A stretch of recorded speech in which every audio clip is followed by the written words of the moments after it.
Okay, now on to part 4, standard deduction. So when you're filing your tax returns, people often talk about, oh, you have a tax deductible receipt, or this is tax deductible, or you can deduct this on your taxes. A lot of times, well, that depends on if all of the stuff that's supposedly deductible, if it beats this standard deduction. So the government gives everybody a fixed amount that you can deduct on your return depending on your filing status. So right now, for single, you get approximately $6,000 in 17. Married filing jointly, you get approximately $12,000. Head of household,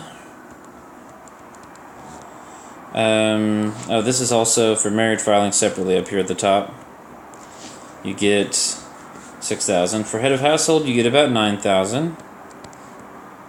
So this is just an amount you can reduce your taxable income, reduce the amount that they calculate your tax on. And then for qualifying widow or widower, you also get the $12,000 approximate deduction. So everybody gets to deduct one of these amounts. Beginning in 18 with the new tax reform, they pretty much just double all of these. So if you're single, you get about $12,000. If you're married filing jointly, you get about $24,000.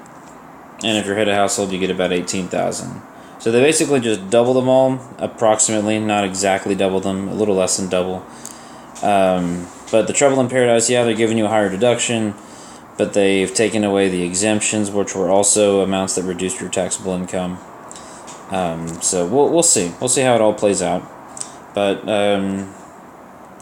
because of how these change every year, we never make you, typically in a tax class, we never make you memorize standard deduction amounts. We will always, normally always on an exam, give you a handout that, or I will on my exams, give you a handout that has the deduction amounts in accordance with the filing status.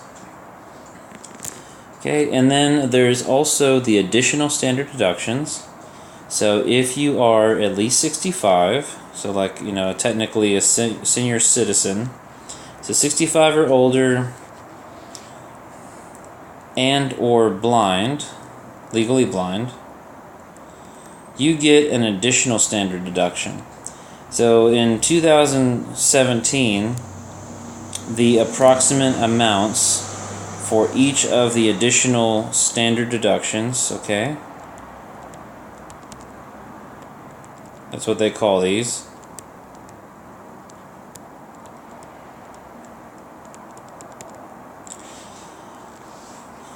They were approximately, depending on your filing status,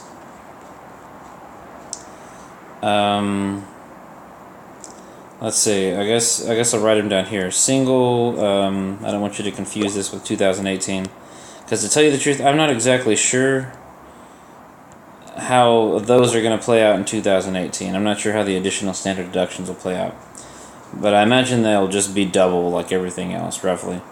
But if you're single or head of household,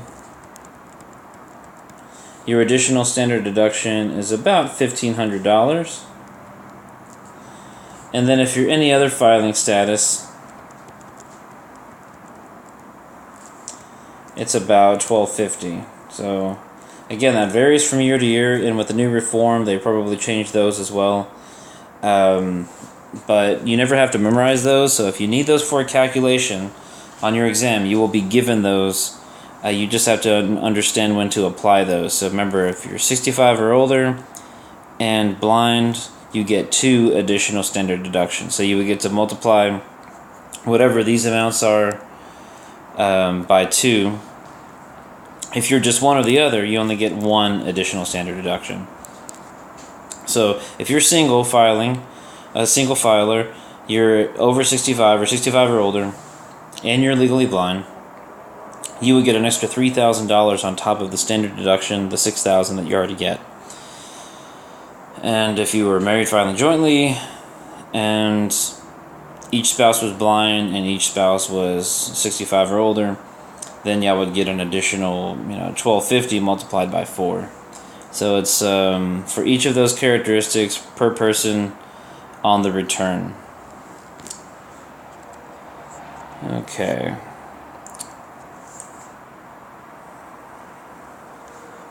And I believe that is all for the standard deduction. So remember what this basically is. These deduction amounts, historically the government's always given you certain qualifying expenditures that you can deduct on your return.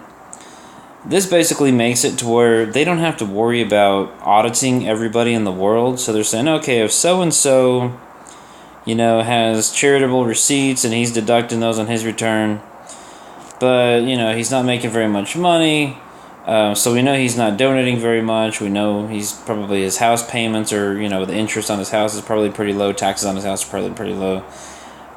We don't want to have to worry about auditing that person. So we're basically just going to give him a standard amount that he can deduct.